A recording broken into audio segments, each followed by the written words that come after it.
জামাতের গ্রেটার বাংলাদেশ ষড়যন্ত্রের সঙ্গে এ রাজ্যের রাজনৈতিক যোগ আছে কি? বাংলাদেশ বিমান বাহিনীর কন্ট্রোল পাওয়ার কি এই মুহূর্তে পাকিস্তান এয়ারফোর্সের হাতে?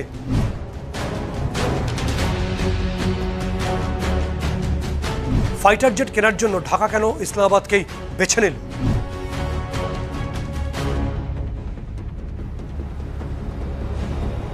বাংলাদেশ সীমান্তে বিএসএফ আয়রন হ্যান্ড ক্র্যাকডাউন শুরু করলো কেন? হঠাৎ করে শিলিগুড়ি চিকেন্স থেকে ভারত কেন ডিফেন্স স্ট্রেংথ বাড়াচ্ছে?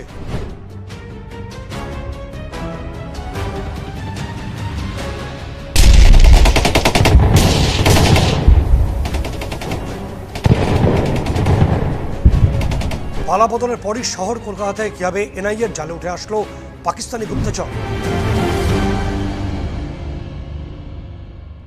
নমস্কার, আমি সত্যজিৎ মুখোপাধ্যায়। জয় হিন্দের এই এপিসোডে আপনাদের প্রত্যেককে অনেক স্বাগত।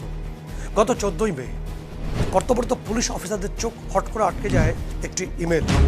সেই ইমেলটিকে খুলে দেখা যায় যে সেখানে শহর কলকাতার বিভিন্ন অংশে অন্তত 170টি জায়গায় আত্মঘাতী বিস্ফোরণের হুমকি দেওয়া হয়েছে। এবং যেসব হুমকি নয়, হুমকি দেওয়া হয়েছে কুখ্যাত জঙ্গি সংগঠন বিশ্বের ত্রাস আল কায়দার নাম করে। এবং এরপর দ্রুত তদন্ত নামে কলকাতা পুলিশ এসটিএফ। এবং দেখা যায় যে একটা ব্যক্তিগত আক্রোশে এই ঘটনাটা ঘটানো হয়েছে। একটা হক্স ইমেল করা হয়েছিল, হক্স কল করা হয়েছিল এবং ফেক ইমেল ছিল। পরবর্তী সময় গার্ডেন রিচ এলাকা থেকে 27 বছর বয়সী হাসনান ইকবালকে গ্রেপ্তার করে কলকাতা পুলিশ। যদি এটা একটা বিক্ষিপ্ত ঘটনা বলে পুলিশ মনে করছে, কিন্তু গোয়েন্দারা মনে করছেন যে এটা একটা বিক্ষিপ্ত ঘটনা। কিন্তু দীর্ঘ সময় ধরে পূর্ব ভারতের প্রাণকেন্দ্র কলকাতা বিভিন্ন জঙ্গি জিহাদি গোষ্ঠী, বিভিন্ন স্লিপার সেল বা হ্যান্ডলারদের একটা মিটিং পয়েন্টে পরিণত হয়েছে। অন্তত গত 15 বছরে বা তৃণমূল জামানায় সেই পর্বটা আরও বেড়েছে।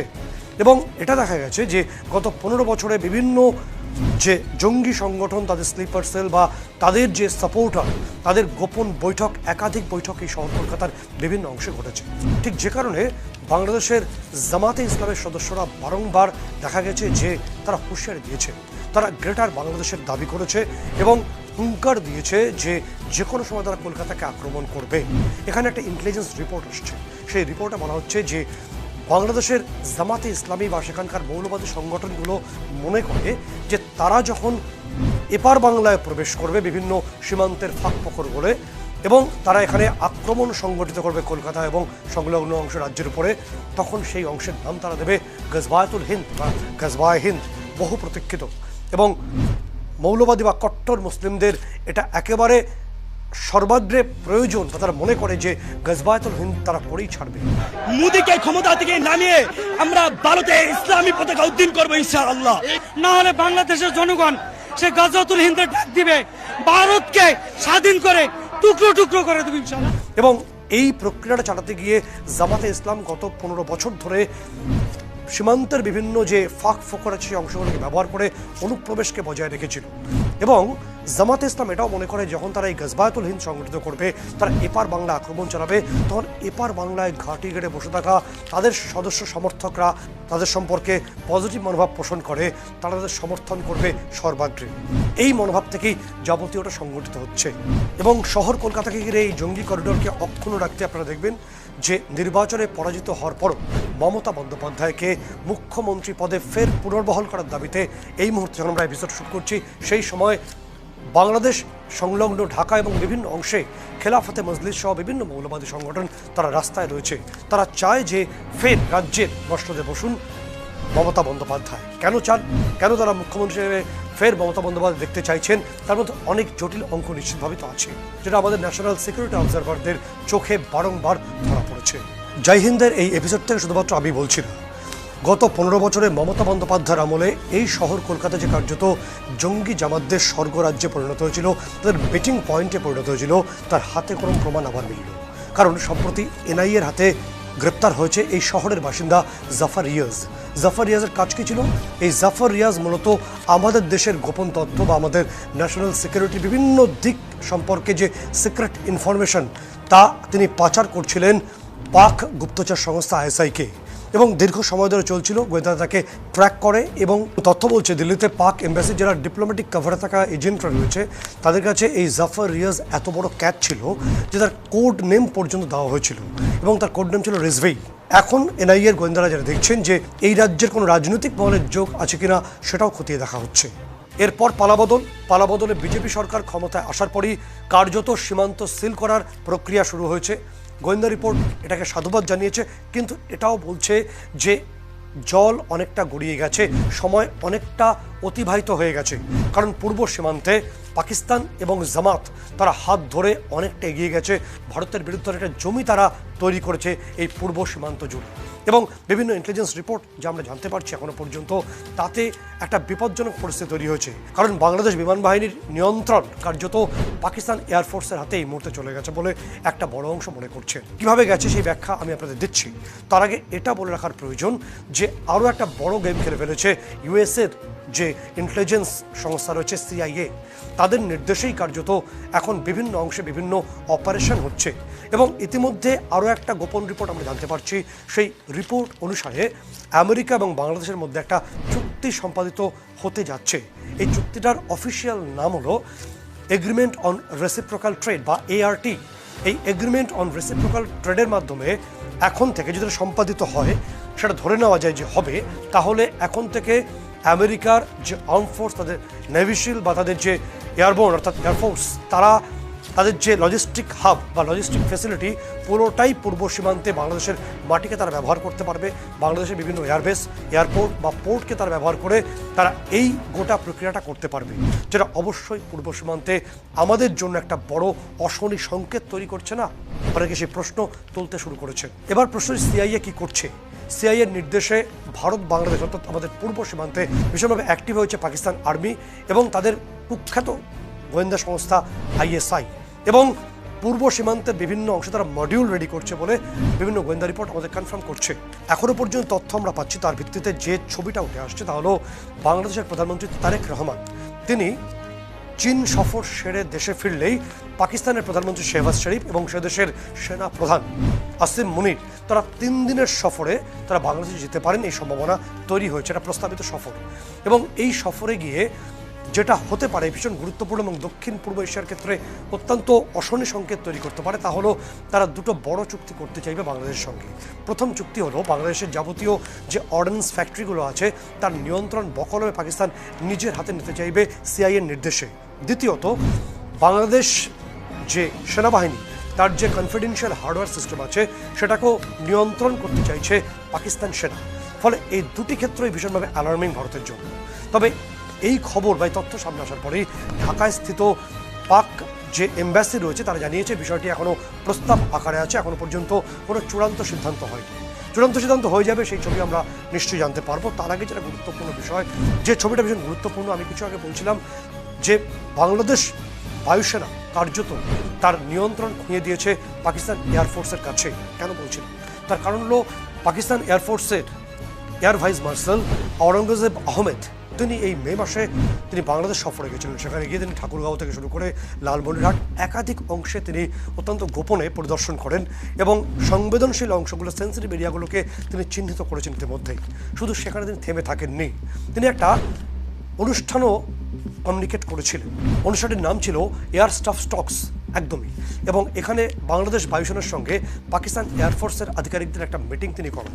এটা শুধুমাত্র মিটিং ছিল না, এটা ভারতবর্ষের জন্য, দক্ষিণ পূর্ব এশিয়ার জন্য অত্যন্ত বড় একটা বিপদ সংকেত বলে বিশেষজ্ঞরা মনে করছেন, ওয়ার স্ট্র্যাটেজিস্টরা মনে করছেন। কারণ এই এয়ার স্টাফ স্টকসের মাধ্যমে আওরঙ্গজেব আহমেদ, যিনি পাকিস্তান এয়ারফোর্সের স্ট্র্যাটেজিক কমান্ডারও, তিনি ইতিমধ্যেই তাদের JF-17 থান্ডার ব্লক 3 এই ফাইটার জেটটার যে সিমুলেটর ভার্সন সেটা বাংলাদেশ বিমান বাহিনীর হাতে তুলে দিয়েছেন। অর্থাৎ এই JF-17 তার সিমুলেটর ভার্সন ইতিমধ্যে বাংলাদেশ বিমান বাহিনী তাদের হাতে পেয়ে গেছে, এবং গোয়েন্দা রিপোর্ট দাবি করছে যখন এই সিমুলেটর ভার্সন বাংলাদেশ বিমান বাহিনীকে হস্তান্তর করা হচ্ছে, তখন এই আওরঙ্গজেব আহমেদ, যিনি পাকিস্তান এয়ারফোর্সের একজন স্ট্র্যাটেজিক কমান্ডারও, তিনি পরিষ্কারভাবে একটা ন্যারেটিভকে সামনে নিয়ে আসেন। তিনি বলেন কিভাবে অপারেশন সিঁদুরের সময় এই JF-17 থান্ডার দিয়ে ভারতকে পর্যদস্ত করেছে পাকিস্তান এয়ারফোর্স। এই ফলস ন্যারেটিভ, এই মিথ্যে তথ্য আওরঙ্গজেব আহমেদ জানান পাকিস্তান বিমান বাহিনীর আধিকারিকদের, এবং আশ্চর্যজনকভাবে বাংলাদেশ বিমান বাহিনীর আধিকারিকরা পাকিস্তান এয়ারফোর্সের যিনি স্ট্র্যাটেজিক কমান্ডার আওরঙ্গজেব আহমেদের এই ভুল তথ্য, এই ফলস ন্যারেটিভকে পুরোপুরি গ্রহণ করেন, তারা কনভিন্সড হন এবং যদি আমরা উল্টো দিক থেকে দেখি তাহলে যে অস্ত্র পাকিস্তান অপারেশন সিঁদুরে ভারতের বিরুদ্ধে ব্যবহার করতে চেয়েছিল সেই অস্ত্রে এখন নিজেদের বলিয়ান করতে চাইছে বাংলাদেশ, এটাই সত্যি। শুধুমাত্র তাই নয়, তারেক রহমানের যে ব্রিটেন কানেকশন আছে তার মাধ্যমে ইতিমধ্যেই বাংলাদেশ একটি অনেক পুরনো এবং প্রায় ঝর্তি পড়তি 80-র দশকের একটি যুদ্ধ জাহাজ হাতে পাচ্ছে। সেটি তাদের ইউকের তরফে দেওয়া হচ্ছে সম্পূর্ণ বিনা পয়সা, যেটি তাদের উপকূল ভাগে থাকবে বলে আমাদের একাধিক সূত্র কনফার্ম করছে। এবার যে প্রশ্ন যে সিমুলেটর ভার্সনের অর্থ কী? সিমুলেটর ভার্সন হলো রিয়েল টাইম ওয়ার এক্সপিরিয়েন্স, অর্থাৎ প্রশিক্ষণ যে সমস্ত ফাইটার জেটে দেওয়া হয় সেগুলোর মাধ্যমে রিয়েল টাইম এক্সপিরিয়েন্স পাওয়া যায় না, কিন্তু সিমুলেটর ভার্সন হলো এমন একটা ফাইটার জেট বা এয়ারক্রাফট যেটায় বসে কোনো একজন পাইলট ওয়ার ফিল্ডের বা ওয়ার সিচুয়েশনের রিয়েল টাইম এক্সপিরিয়েন্স করতে পারেন। সেটার মাধ্যমে তিনি mid air combat, air superiority, একই সঙ্গে ফাইটার জেটের বিভিন্ন কলা কৌশল বা ওয়ার স্ট্র্যাটেজিটাও বোঝা যায় এই সিমুলেটর ভার্সনের মাধ্যমে। এখনও পর্যন্ত যে তথ্য আমরা জানতে পারছি যে বাংলাদেশের তরফে পাকিস্তানের কাছ থেকে 2টি স্কোয়াড্রন JF-17 এই ফাইটার জেট নেওয়া হচ্ছে, অর্থাৎ 32টি মতো। এবং এই 2টি স্কোয়াড্রন ফাইটার জেট বাংলাদেশ হাতে পেতে পেতে সময় লাগবে 3 থেকে 5 বছর। এই সময়টা অনেকটাই সময়, তাই তার আগে যখন থেকে বাংলাদেশ এই ফাইটার জেট হাতে পাওয়া শুরু করবে তখন থেকে যেন বাংলাদেশ বিমান বাহিনীর পাইলটরা একদম রিয়েল টাইম ওয়ারের এক্সপিরিয়েন্স হাতে পেয়ে যায়, সরাসরি ফাইটার জেটগুলোকে ব্যবহার করতে পারে। তাই আগেভাগেই পাকিস্তান তাদের সিমুলেটর ভার্সন দিয়ে দিচ্ছে, অর্থাৎ ডে 1 থেকে যেন বাংলাদেশ পাকিস্তানের এই ফাইটার জেটকে ব্যবহার করতে পারে, এটাই মূল প্ল্যানিং। অর্থাৎ যে ছবিটা আমরা জানতে পারছি, যে ছবিটা সামনে আসছে, যে জামাতের পরিকল্পনা কি, এখানে গজবায়তুল হিন্দ করবে, বাংলা তারা দখল করবে, গ্রেটার বাংলাদেশ বানাবে, এবং সেটা তাদের মূল পরিকল্পনা ব্লুপ্রিন্ট। তাহলে জামাত তাহলে পাকিস্তানের দেওয়া এই JF-17 ফাইটার জেটে করে এসেই ভারত দখলের পরিকল্পনা করছে, বাংলা দখলের পরিকল্পনা করছে, এমনটাই মনে করা যেতে পারে। কিন্তু ভাবনা এবং বাস্তব দুটো কখনোই এক হয় না, দুটোর মধ্যে বিস্তর ফারাক আছে। তাই বাস্তবটা কি? বাস্তবটা হলো যে JF-17 এটি মূলত এর ইঞ্জিন মূলত তৈরি করে চীনের চেংডু কর্পোরেশন, অর্থাৎ চীনা সংস্থা চেংডু। এবং এটা এই যে JF-17 যে তথ্য আমরা দিচ্ছি আপনাদের, সেটি মূলত পাকিস্তানি ভার্সন, এর চীনা ভার্সনও আছে। এবং কিছুদিন আগে মায়ানমার সরকার চীনের কাছ থেকে 2টি স্কোয়াড্রন এই JF-17 ফাইটার জেট তারা কিনে নেন। এবং পরবর্তী সময় অর্থাৎ 1 থেকে 2 বছরের মধ্যেই মায়ানমার সরকার ফলো করে যে একটি ফাইটার জেটকেও তারা ওড়াতে আর সক্ষম হচ্ছেন না, কারণ ইঞ্জিন ইগনিশন হচ্ছে না। আলটিমেটলি চাইনিজ প্রোডাক্টে যা হাল হয় আপনি বা আমি প্রত্যেকেই সেই তথ্য আমরা জানি, তাই হয়েছে। ফলে তখন মায়ানমার সরকার ভারত সরকারকে একটা অনুরোধ করে যে আপনারা দয়া করে বিষয়টি দেখুন। কিন্তু প্রথমে ভারত সরকার সেভাবে কর্ণপাত না করলো। পরবর্তী সময় যখন মায়ানমারের তরফে একাধিক অনুরোধ আমাদের কাছে পৌঁছয়, তখন আমাদের কলাইকুণ্ডা এয়ারবেস থেকে আমাদের যারা ইঞ্জিনিয়ার আছেন তারা মায়ানমারে পৌঁছে সেখানকার যে JF-17 যেগুলো আলটিমেটলি চাইনিজ ফাইটার জেট, সেগুলোকে তারা পরীক্ষা নিরীক্ষা করে দেখেন। কিছু ফাইটার জেটকে সারানো সম্ভব হয় বা সেগুলোকে রিপেয়ার করা সম্ভব হয়, বাকিগুলোকে এখনও রিপেয়ার করা যায়নি বলে একাধিক তথ্য আমাদের জানাচ্ছে। এবং যে সময় আমাদের ইঞ্জিনিয়াররা এগুলোকে পরীক্ষা নিরীক্ষা করছিলেন, সেই সময় একাধিক চ্যানেলে আমাদের ভারতীয় ইঞ্জিনিয়ারদের হাতে ওই চাইনিজ JF-17 বা যেটা পরবর্তী সময় পাকিস্তানও ব্যবহার করছে সেই JF-17-এর ব্লুপ্রিন্ট আমরা হাতে পেয়ে যাই। সিঙ্গেল ইঞ্জিন বিশিষ্ট JF-17 দিয়ে বাংলাদেশ জামাতরা ভাবছে তারা কলকাতা দখল করবে, তারা বাংলা দখল করবে। আলটিমেটলি কতটা সত্যি হবে সেটা তো বোঝার প্রয়োজন আছে, কারণ সত্যিটা জানার প্রয়োজন আছে। সত্যিটা হলো যে অপারেশন সিঁদুরের সময় যেটা সারা বিশ্ব স্বীকৃত করেছে, যারা সারা বিশ্ব জানে বিষয়টিকে, অপারেশন সিঁদুরের পার্টে আমাদের সুখোই, আমাদের রাফাল, আমাদের S-400 হাতে J-10C, JF-17 শুধুমাত্র এই চীন নির্মিত দুটো ফাইটার জেট নয়, একই সঙ্গে F-16 এই সবগুলোই পাকিস্তান ব্যবহার করেছে আমাদের বিরুদ্ধে। তার মধ্যে একটা বড় অংশের ফাইটার জেটকে আমরা শটডাউন করতে পেরেছি, সংখ্যাটা 19-এর কাছাকাছি। অর্থাৎ বাংলাদেশ যে JF-17 আগামী 5 বছর বা 3 বছর পর থেকে পাওয়া শুরু করবে, তার ব্লুপ্রিন্ট আমাদের হাতে, এবং সেই JF-17কে আমরা অলরেডি শটডাউন করে মাটিতে ফেলে দিয়েছি। সেই তথ্য সারা বিশ্ব স্বীকৃত করেছে। ফলে বাংলাদেশ জামাত যদি কোনো মিস অ্যাডভেঞ্চার করার চেষ্টা করে আমাদের বিরুদ্ধে, তাহলে সঙ্গে সঙ্গে তার যোগ্য উত্তর তারা পাবে। উত্তরও তো পাওয়া শুরু করে দিয়েছে, কারণ শুধু আকাশসীমা নয়, স্থলসীমাতে আমাদের অ্যাকশন বোধহয় শুরু হয়ে গেছে। সেই তথ্য আমরা জানতে পারছি, বিভিন্ন ইন্টেলিজেন্স রিপোর্ট, বিভিন্ন সোর্স সেই তথ্য আমাদের কনফার্ম করছে। তথ্য বলছে যে পাকিস্তানের air vice marshal Aurangzeb Ahmed তিনি পূর্ব সীমান্তে দীর্ঘদিন ছিলেন, এবং এই পূর্ব সীমান্তে থেকে তিনি বিভিন্ন অংশ অর্থাৎ লালমনিরহাট, ঠাকুরগাঁও থেকে শুরু করে বিভিন্ন যে সংবেদনশীল অংশ, সেন্সিটিভ এরিয়াগুলোতে পরিদর্শন করেন, সেগুলোকে লোকেট করেন। এরপর তিনি চলে যাওয়ার পরই সেই অংশ থেকেই ভারতে অনুপ্রবেশের চেষ্টা করে জামাতের সদস্য সমর্থকরা, একদম ঠিক শুনছেন। এবং সেই সময় আমাদের তরফে বর্ডার সিকিউরিটি ফোর্স, যাদের ইতিমধ্যেই গ্রিন সিগন্যাল দেওয়া হয়েছে, তারা আয়রন হ্যান্ড ক্র্যাকডাউন শুরু করে, একদমই ঠিক শুনছেন। এবং শিলিগুড়ি করিডোরের ঠিক নিচেই রয়েছে লালমনিরহাট এয়ারবেস, যা দিয়ে বাংলাদেশ আমাদের মাঝে রক্তচক্ষু দেখায়। সেখান থেকে জামাতিরা আমাদের দেশে প্রবেশের বা অনুপ্রবেশের চেষ্টা করে, প্রথমে প্রতিহত করার চেষ্টা হয়। তারপর যখন তারা আক্রমণ শানায়, সঙ্গে সঙ্গে বিএসএফ তাদের আয়রন হ্যান্ড ক্র্যাকডাউনের মাধ্যমে নিকেশ করে দেয় জামাতি সদস্য সমর্থকদের। শুধুমাত্র বাংলা সীমান্তে নয়, প্রায় একই সময় এই ঘটনাটি ঘটেছে ত্রিপুরা সীমান্তেও। অর্থাৎ মোটের উপর দেখলে অসম, ত্রিপুরা এবং বাংলা এই অংশ দিয়ে জামাতে ইসলামের সদস্যরা ভারতকে বিভিন্নভাবে আক্রমণের চেষ্টা করছে, যেটাকে কড়া হাতে দমন করা হচ্ছে বিএসএফের তরফে। একদম সরাসরি মাটিতে শুয়ে দেওয়া হচ্ছে জামাতিদের। আশঙ্কার জাল আরও বড় হচ্ছে জামাতিদের জন্য, কারণ যে লালমনিরহাট দিয়ে মাঝে মধ্যেই রক্তচক্ষু দেখানো হচ্ছিল, সেই লালমনিরহাট, সেই ঠাকুরগাঁওকে কার্যতকে ঘিরে ফেলা হচ্ছে। তার কারণ ইতিমধ্যেই 120 একর জমি দেওয়া হয়েছে শিলিগুড়ি করিডোর বা চিকেন স্নেককে, এবং সেন্ট্রাল হাতে সেই জমি হস্তান্তর করা হয়েছে। এবং এই 120 একর জমি জুড়ে তৈরি হবে আমাদের military hub, military logistic hub তৈরি হবে, মিলিটারি করিডোর সেখানে তৈরি হচ্ছে, প্রচুর পরিমাণে ডিফেন্স স্ট্রেংথ সেখানে বাড়ানো হবে। তার পাশাপাশি সেখানে বিএসএফের মুভমেন্টকে আরও বাড়ানো হচ্ছে, এবং একই সঙ্গে অনেকগুলো ন্যাশনাল হাইওয়েকে আরও চওড়া করে তার অপারেশনাল যে পাওয়ার পয়েন্ট, সেটাও তৈরি করা হচ্ছে 120 একর জমির মধ্যে। সুতরাং মোটের উপর বিশেষজ্ঞরা মনে করছেন যে যদি প্রয়োজন হয় লালমনিরহাট বা ঠাকুরগাঁও বা অন্যান্য যে এয়ারবেসগুলোকে আরও ঘিরে ফেলার প্রয়োজন হয়, তাহলে ভবিষ্যতে এমনও হতে পারে এই যে নতুন করে 120 একর জমি যেটা চিকেন স্নেককে বরাদ্দ করা হলো, এখানে আমাদের ফাইটার জেট খুব দ্রুত অবতরণ করবে, এরকম পরিস্থিতি, এরকম সিস্টেম আমরা তৈরি করছি। এবং একই সঙ্গে আমাদের মিলিটারি লজিস্টিক হাবের মাধ্যমে অনেক বেশি ডিফেন্স স্ট্রেংথ এখানে মোতায়েন করছি। তাহলে আপনারা ভবিষ্যতে নিশ্চয়ই বুঝতে পারছেন, আমাদের স্ট্র্যাটেজি নিশ্চয়ই বুঝতে পারছেন যে কেন আমরা করছি এটা। বাংলাদেশ যদি কোনো মিসঅ্যাডভেঞ্চারের চেষ্টা করে, সেখানকার জামাতিরা তার যোগ্য উত্তর কয়েক সেকেন্ডের মধ্যে পাবে। আর মাঝে মধ্যে যে আমাদের 7 সিস্টারকে নিয়ে হুমকি শোনা যায়, হুঁশিয়ারি শোনা যায়, আপনারাও শুনেছেন। এবং রিসেন্টলি ঢাকার যে অভিজাত হোটেল, যেখানে বসে 7 সিস্টারকে ডিস্টার্ব করার একটা প্ল্যানিং পাকিস্তানের আইএসআই এবং বাংলাদেশ গোয়েন্দা বাহিনীর একাংশ তৈরি করেছে বলে একাধিক রিপোর্ট আমরা জানতে পেরেছি। সেই তথ্যে আরও একটা গুরুত্বপূর্ণ বিষয় আপনাদের জানিয়ে রাখবো যে ইতিমধ্যেই বাংলাদেশের অন্যতম থ্রেট মায়ানমার, তাদের রাখাইন যে প্রদেশ, নবগঠিত যে প্রদেশ তৈরি হয়েছে, সেই প্রদেশের সঙ্গে সংযুক্ত করা হয়েছে বাংলাদেশের দক্ষিণ পূর্ব অংশ অর্থাৎ চট্টগ্রামকে।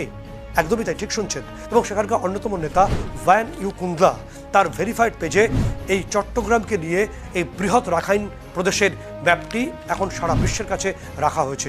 এরপরই আতঙ্কের চোরা স্রোত বইছে যমুনা ভবনে, ঢাকার বিভিন্ন অংশে। আমরা চাই ঢাকা, নয়াদিল্লি সৌভাতৃত্ব গড়ে উঠুক, কিন্তু যেভাবে জামাতকে এন্টারটেন করা হচ্ছে, জামাতকে দিয়ে অনুপ্রবেশের চেষ্টা করানো হচ্ছে, জামাতকে দিয়ে বাংলা ভাঙার চেষ্টা করা হচ্ছে, তাকে কড়া হাতে দমন করবে আমাদের বর্ডার সিকিউরিটি ফোর্স থেকে একাধিক এজেন্সি এবং অন্যান্য এজেন্সিরা।